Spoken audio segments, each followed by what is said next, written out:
अक्का, खरं तर मला मला जरा बोलायचं होतं तुमच्याशी, सांगायचं होतं तुम्हाला काहीतरी. लतिका, काय सांगायचंय तुला आईला?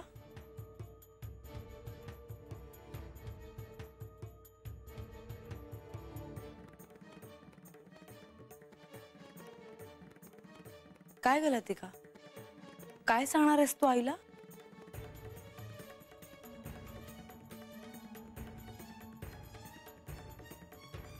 काही नाही माळसा. लतिका, तुला जे काही सांगायचे आहे ते स्पष्ट सांग बरं. नाही अक्का, विशेष काहीच नाही. मला केवळ इतकंच सांगायचं होतं, जेजुरी गडावर तुम्ही राज्याभिषेकाच्या निमित्ताने आलात, खूप बरं झालं. म्हाळसा पण तुमची खूप आठवण काढत होती. तू सारवा तर करत नाहीयेस ना?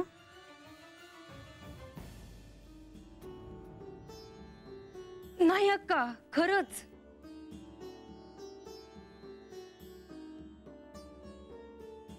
म्हाळसा, लक्ष्मी देवी काय म्हणत होत्या? अगं आई, त्या राज्याभिषेकाच्या व्यवस्थेबद्दल बोलायला आल्या होत्या. अजून कोणते वेगळे कारण तर नाहीये ना काळजीचे?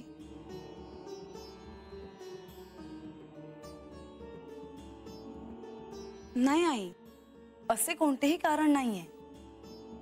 हा, आणि लतिका, तुला आईला जे आता सांगायचे आहे ते तू नंतर सांग. तू आता माझ्या बरोबर चल. कुठे?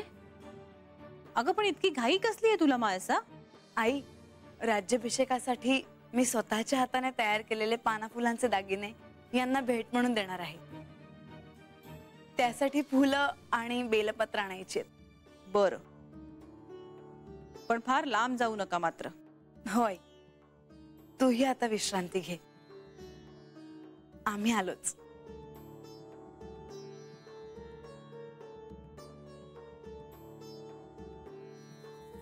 चल.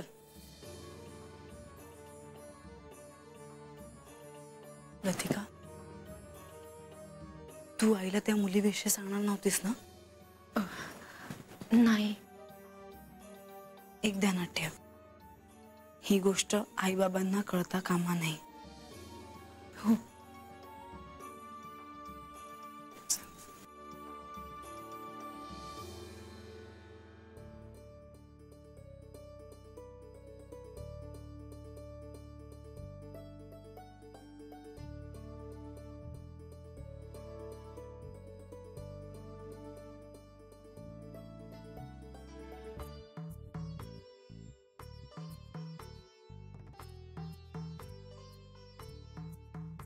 म्हाळसा, अजून किती फुलं आणि बेलपत्र तोडायची आहेत? लतिका, राज्याभिषेकासाठी मी स्वतः यांच्यासाठी हार तयार करणार आहे. मग पुरेसे फुलं नको का? एवढा सुंदर होईल हार. लतिका, चालून चालून थकली आहेस तू? तसं नाही ग, पण जेजुरी गडावर, करे पठारावर मी कधी एवढी चालले नव्हते.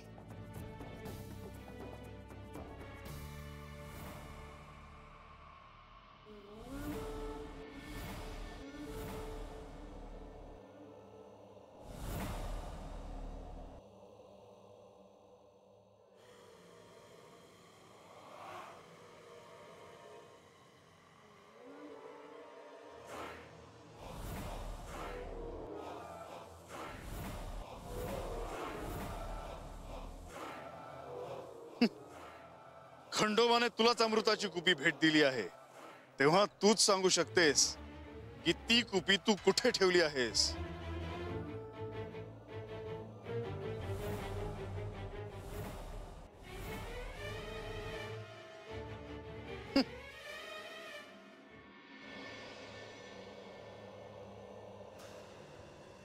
म्हाळसा,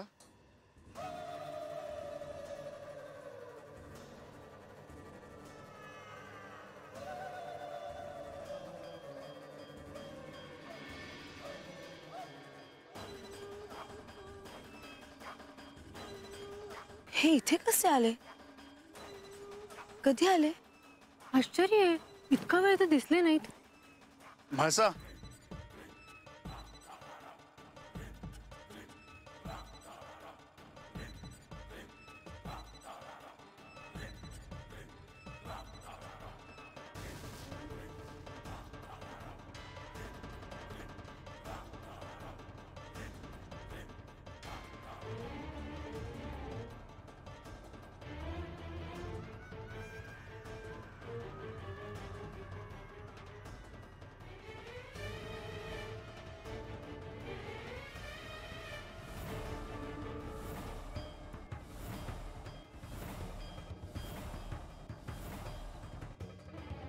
तुम्ही इथे येणार आहात, काही बोलला नाहीत?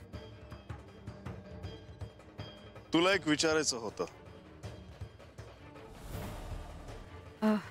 म्हाळसा, मी जाते. नाही, तू थांब.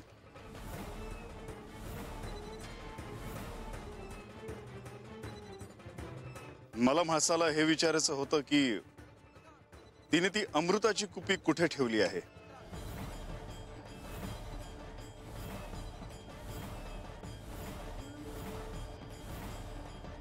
कारण उद्या राज्याभिषेकाचा सोहळा आहे, खूप गर्दी असेल, तेव्हा ती कुपी सुरक्षित नाहीये.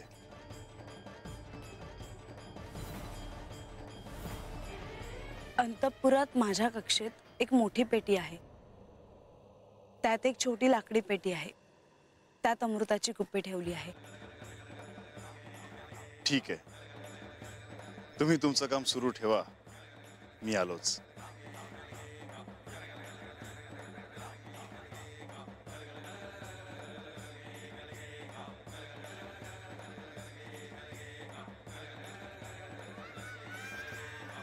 हे असे का बोललेत? तू चल, आपण आपलं काम संपूयात. चल.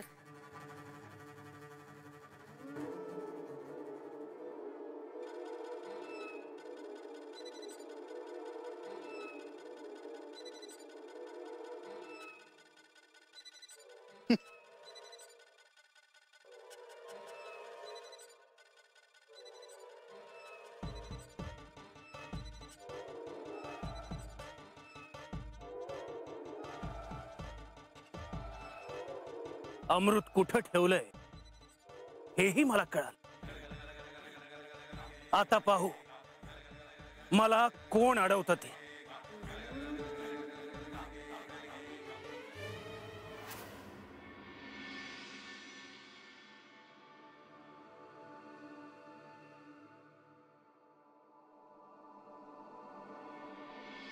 नारायण नारायण. मुनिवर, आपण इथे? मी आकाश मार्गाने जात असताना मला तुम्ही इथे दिसलात, म्हणून मी थांबलो. देवी, आपण इथे सुरक्षित नाही.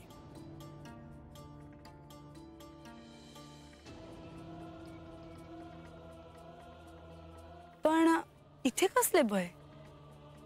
राज्याभिषेकाचे शुभ कार्य आहे, आणि जिथे शुभ आहे तिथे अशुभही पुढे येऊन उभं राहतच. हे अनंत काळापासून सुरू आहे. तुम्ही काय म्हणताय मला कळत नाहीये, पण आम्ही आता इथून जाणारच होतो. उत्तम. मला तुमचे आभार मानायचे आहेत. कशाबद्दल देवी? मागच्या भेटीत तुम्ही सांगितले होते की तुम्ही सांगायच्या आधीच मला त्या मुलीचे नाव कळेल, आणि तसेच झाले. मला त्या मुलीचे नाव कळाले. नारायण नारायण.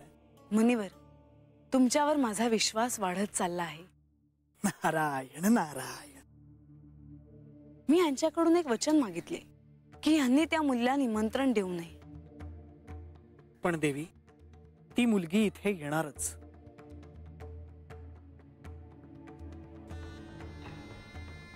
याचा अर्थ यांनी तिला निमंत्रण देऊन माझे वचन मोडले तर? नारायण नारायण. श्री खंडेरायांनी वचन मोडलेले नाही देवी. देवी, आपण कसला विचार करत आहात? मुनिवर, मुलगी इथे आली तर मी तिला कसे ओळखू शकेन? मी तिचे वर्णन कसे करू? एखादी खूण की मी तिला ओळखू शकेन? सप्तर्षींच्या यज्ञाच्या वेळी साहित्य पाठवण्याचे काम होते. त्यावेळी तुला भरतच नव्हती.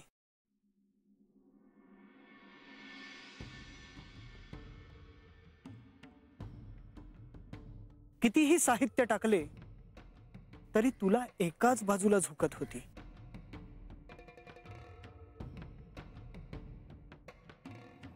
मग बानू आली आणि तिने एकच बेलपत्र श्रद्धेने त्या पारड्यात टाकलं. ओम नमः शिवाय.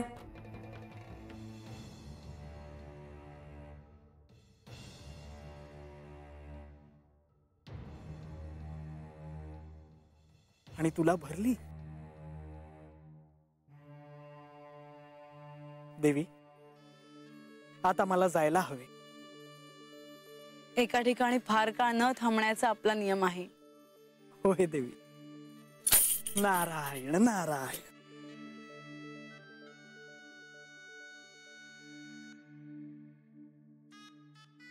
त्या मुलीचं नाव बानू आहे? हो, मला त्या मुलीला भेटायचे आहे.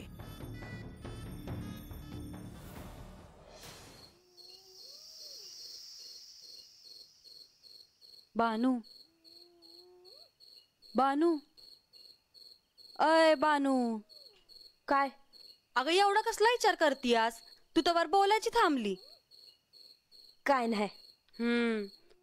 उद्या खंडोबासनी भेटणार त्याचा विचार करतीस ना? वय ग, म्या त्यांच्या मोहर गेल्यावर काय बोलू? त्यांच्याशी बोलत असताना कडला कोण कोण असेल ग? पर बानू, हिता आल्यावर कळलं ग किती मोठा राजा आहेत खंडोबा. एवढा मोठा गड, इतकी माणसं, सोन्याची जेजुरी का म्हणतात ना, आत्ता कळलं मला. वय ग, म्हणजे एवढं मोठं राजा आहेत ते, तरी आपल्या घरला आले होते तेव्हा घोंगडीवर बसलं होतं देव माझं. सोन्याचं आसन असल त्यांचं, तर साधं भोळं हाय बघ देव माझा.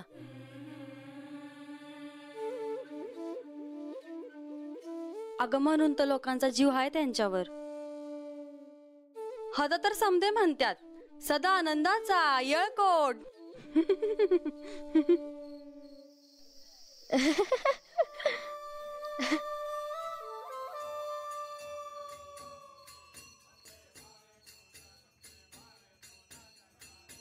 बानू, हात आलो, जेजुरी पाहिली, डोळ्याचं पारण फिटलं बघ माया.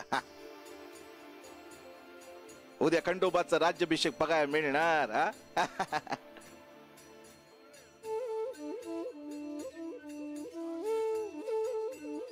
बानू, म्या तुला म्हणलं होतं की खंडोबाचं नाव घ्यायचं नाही म्हणून.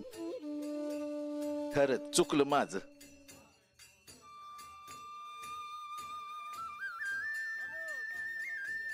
बा, आता किती वेळात चुकलं चुकलं म्हणणार हायस? अगं तसं नाही ग. अगं देव आहेत ते, त्यांचं नाव घ्यायचं नाही म्हणणं म्हणजे पापच केलं ना म्या. परत स्वतः देवानं येऊन तुला अवतान दिलं हाय. आता इसरून जरा समज.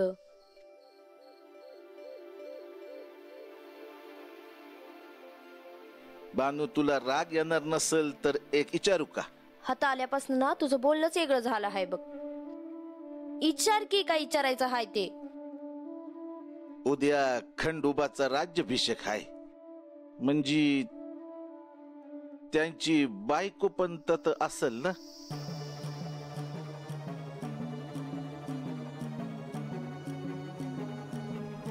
त्यासनी आवडेल का आपण आलेलं?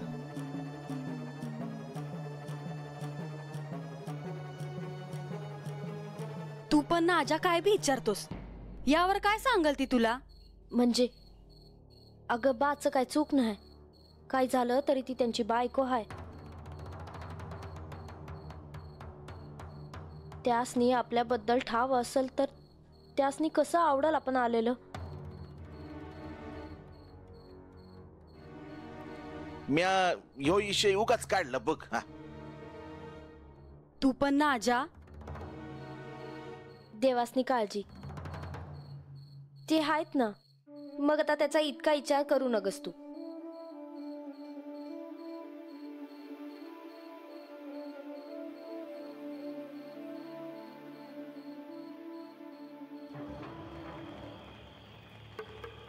काय मग जेजुरीला वाटतं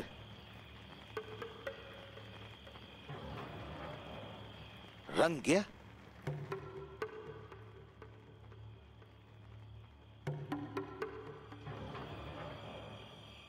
बानू आजा ते बघ ते रंग्या.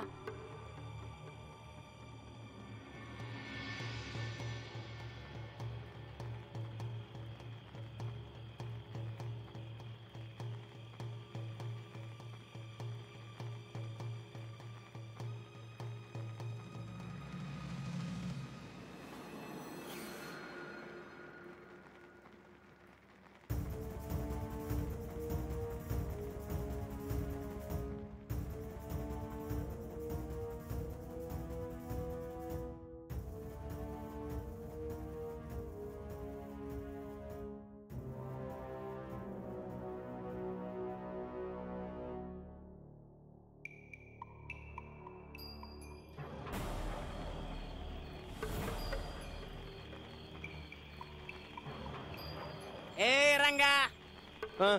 हे चाले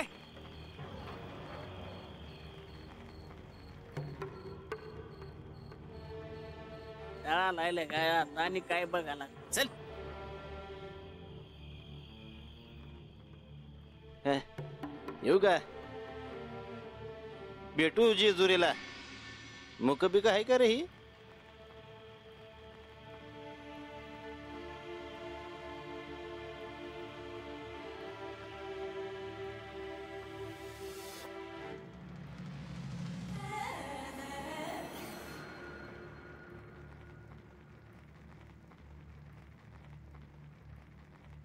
देवासनी भेटायचं म्हणजे वाटत काट कुठं असणारच. पर काय बी झालं तर राज्य अभिषेकाला जाऊन देवासनी भेटायचंच.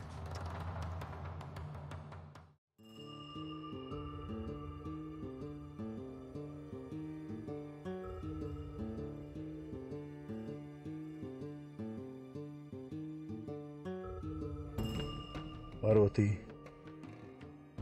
आज मला कैलासातला तो क्षण आठवतो जेव्हा तू म्हणाली होतीस की जयाद्री ही तुमची अर्धभार्या होईल. मला ते आठवतं जेव्हा तू म्हणाली होतीस की मला या वचनाचा राग का येईल, कारण ती तुझी प्रिय सखी आहे. म्हासा, आज समोर काय परिस्थिती आहे. विवाहाच्या दिवशी आपण एका तरुण मुलीला भेटायला गेला होतात.